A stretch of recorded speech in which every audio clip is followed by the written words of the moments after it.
In a previous video, we discussed some activities that promote our mental health. Let's have a little throwback to some of these activities. They included the practice of physical exercise, relaxing and stress reduction, adequate sleep, learning something new, building connections, having goals and prioritizing them, the practice of mindfulness, positivity, gratitude, healthy eating, and seeking for professional help when the time calls. These activities, when not practiced, or the opposite of these activities when practiced, affect our mental health. Some of the other bad practices that affect our mental health are: first, the staying indoors and practicing what we call couch potato. This basically means getting stuck to the couch while working, watching television, eating, no exercise. What others will basically call Netflix and chills, or having a sedentary lifestyle. This in the first place prevents you from receiving enough air. It also prevents the brain from receiving enough oxygen and inhibits it from the release of beneficial chemicals, such as the pleasure chemical known as endorphins.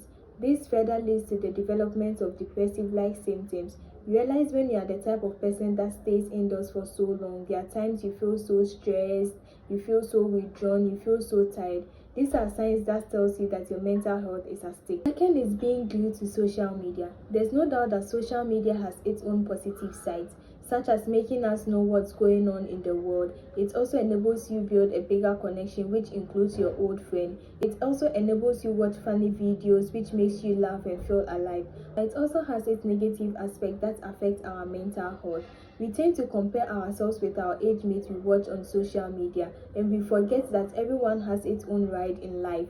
This leads to frustration, anxiety, depression, because we compare ourselves with whatever we see. This sense of comparison can lead to the third bad practice known as denial. We end up not accepting who we are, which makes us live a fake life. People find dubious ways of finding money just to post on social media and let people know that they've also been able to achieve this.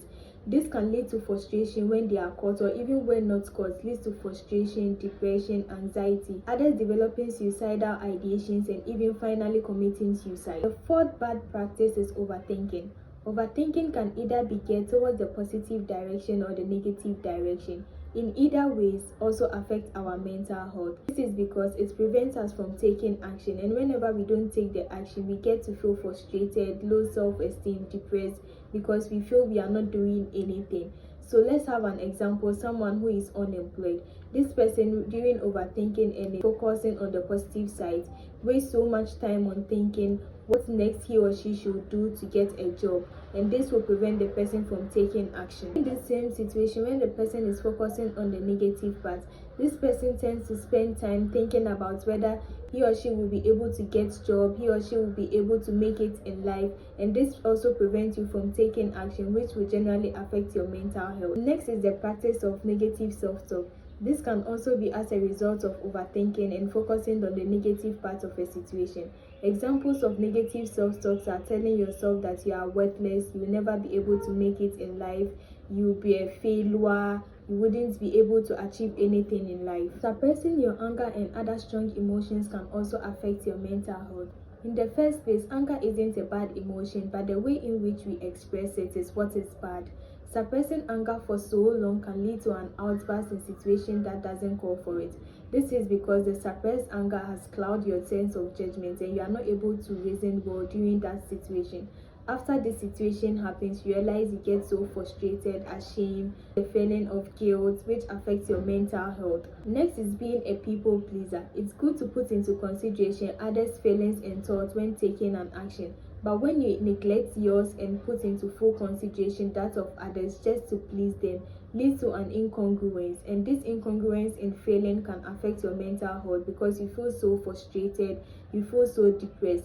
Let's not forget that we cannot please everyone, and the most important person to please is yourself. The eighth bad practice is procrastination. Someone has a work to do, and he or she will tell himself or herself that I'll do it today, I'll do it tomorrow. This can lead to frustration, the development of negative self-talks, having low self-esteem because you never get the job done, and feel as if you will never be able to do anything. The ninth bad practice is not having personal goals.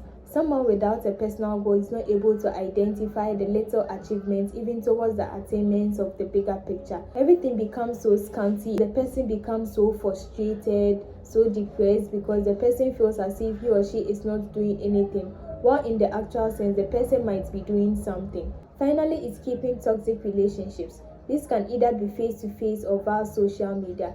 Keeping friends that always make you feel the worst of yourself, make you look down on yourself, make you feel so useless, don't bring out the best in you, will end up affecting your mental health because it can lead to denial, overthinking, the development of negative self-talks and others.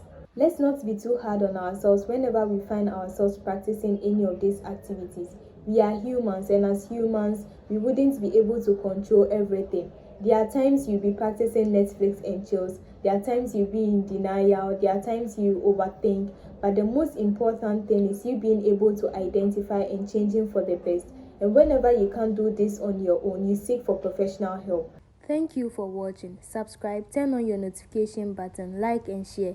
Enjoy the rest of the week as you keep your mental health in check. Bye.